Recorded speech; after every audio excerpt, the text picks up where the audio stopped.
This is a short and snappy review of the plot made especially for you by Miss Morton. What is the plot? The plot is a series of events that make up a story and has very specific parts. Every story has a plot. The House on Mango Street by Sandra Cisneros. This is a book comprised of a series of vignettes, each of which have their own plot. We will be reading this together in class and analyze the plots of each separate story. The first part of the plot is called the exposition. This introduces the background information, including the character background, the setting, and the events that have already taken place. Basically, it sets up the story. The second part of the plot is the rising action.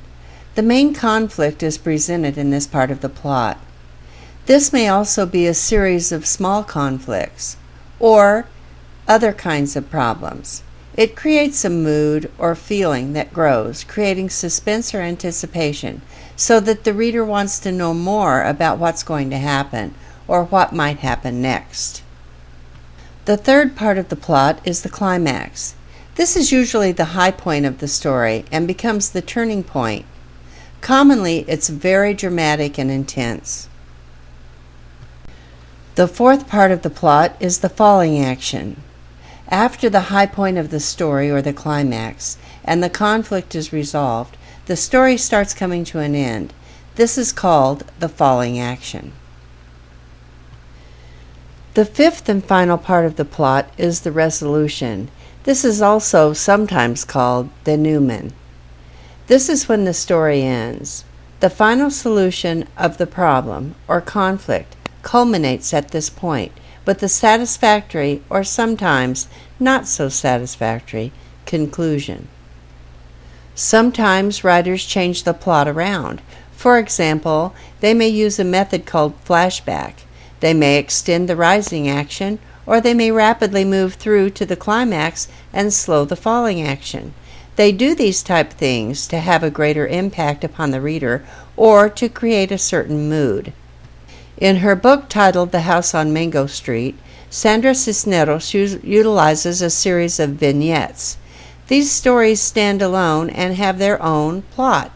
However, they are all part of a larger plot. The plot of the book follows on the next few slides.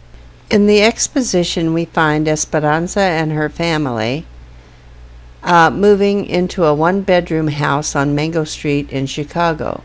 While the house is better than the old apartment, it still falls short of her expectations.